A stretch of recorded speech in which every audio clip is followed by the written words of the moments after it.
pagi saudara-saudariku yang terkasih, kembali Anda bertemu dengan saya, Pastor Igo Walerubun MEC, dalam kisah para orang kudus setiap hari. Hari ini tanggal 3 Oktober kita memperingati dua orang kudus di dalam gereja kita, yakni Santo Fransiskus Borgia, pengaku iman, dan Santo Ewaldus bersaudara, martir. Orang kudus yang pertama, Santo Fransiskus Borgia, pengaku iman. Fransiskus lahir di Spanyol pada tanggal 28 Oktober tahun 1510. Putra bangsawan tinggi Italia ini masih mempunyai hubungan darah dengan keluarga kerajaan Spanyol.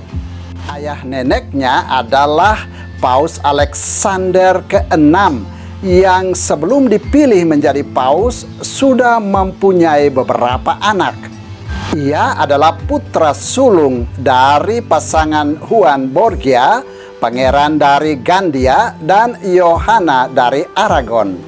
Setelah dididik di dalam istana Kaisar Karel kelima, ia dinobatkan menjadi Raja Muda Catalonia. Sebagai penguasa yang beragama Kristen, ia tampil bijaksana dan saleh. Ia menunjukkan teladan hidup yang baik kepada rakyatnya sesuai keutamaan Kristiani. Ia bersikap tegas terhadap semua bangsawan yang korup. Oleh karena itu banyak orang tidak menyukai dia. Ketika Ratu Isabella meninggal dunia, jenazahnya harus dibawa ke Granada. Raja Muda Fransiskus Borgia ditugaskan untuk mengawal jenazah itu. Sebelum dimasukkan ke liang lahat, peti jenazah harus dibuka untuk membuktikan bahwa jenazah ratulah yang akan dimakamkan. Ketika peti jenazah dibuka, Fransiskus hampir pingsan oleh bau busuk yang sangat menusuk hidung. Ia menyaksikan kehancuran mayat ratu yang dulu begitu cantik, bahkan dipujanya. Sejak itu, ia berjanji untuk tidak lagi mengabdi seorang raja duniawi yang dapat mati dan tubuhnya hancur.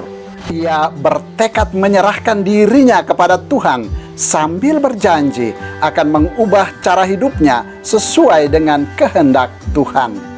Tatkala istrinya meninggal dunia pada tahun 1546, ia memutuskan masuk Serikat Yesus. Ia mewariskan segala hartanya kepada anaknya yang sulung. Di dalam Serikat Yesus, Fransiskus ditahbiskan menjadi imam pada usia 41 tahun. Cara hidupnya sederhana dan lebih menyukai pekerjaan-pekerjaan yang dianggap hina oleh banyak orang. Imam Fransiskus dikenal saleh. Khotbah-khotbahnya sangat menyentuh hati umat sehingga dapat membawa kembali banyak orang kepada pertobatan. Keberhasilannya menarik hati Ignatius Loyola, pendiri Serikat Yesus. Oleh karena itu ia ditunjuk sebagai pembesar Yesuit di Spanyol.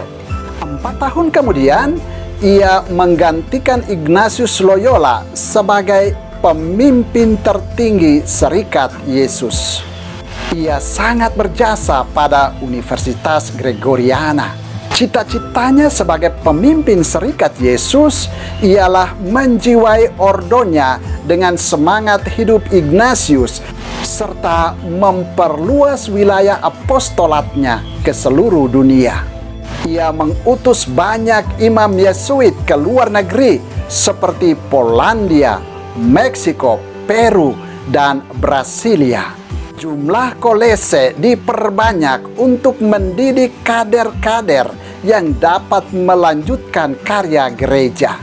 Ketika berusia 61 tahun, ia mendapat tugas dari Paus Pius kelima untuk mempersatukan para raja Kristen guna menghadapi ancaman bangsa Turki yang Islam atas wilayah-wilayah Kristen.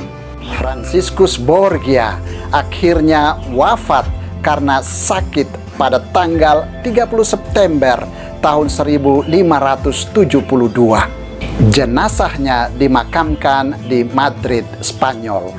Pada tahun 1931, makam itu dirusak dan dibakar oleh kaum ateis. Orang kudus kedua yang juga kita peringati pada tanggal 3 Oktober yakni Santo Ewaldus bersaudara, martir. Kedua bersaudara ini dikenal sebagai bangsawan Inggris. Mereka mempunyai ciri khas masing-masing. Ewaldus pertama berambut hitam, emosional, tetapi ahli kitab suci. Sedangkan Ewaldus kedua berambut pirang, berperangai tenang dan pragmatis. Mereka masuk Ordo Benediktin dan ditahbiskan menjadi imam. Bersama Santo Willibrordus, keduanya berkarya sebagai misionaris. Mula-mula mereka berkarya di Antwerpen, Belgia.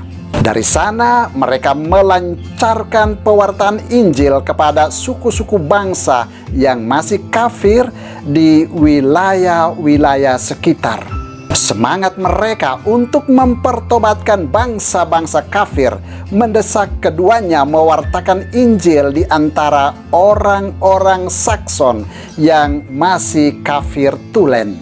Di tepi sungai Lippe, mereka diterima dengan baik oleh kepala suku, tetapi penuh tanda tanya. Kedatangan mereka diketahui oleh seluruh penduduk dengan penuh kecemasan dan kecurigaan. Mereka dicurigai sebagai orang-orang jahat yang membahayakan kemerdekaan bangsa Sakson. Oleh karena itu, keduanya diserang dan dipukul dengan pentung. Ewaldus kedua yang tenang menemui ajalnya ketika itu juga. Sementara Ewaldus pertama yang emosional tidak mau menyerah begitu saja. Ia masih berbicara untuk menerangkan maksud utama kedatangan mereka.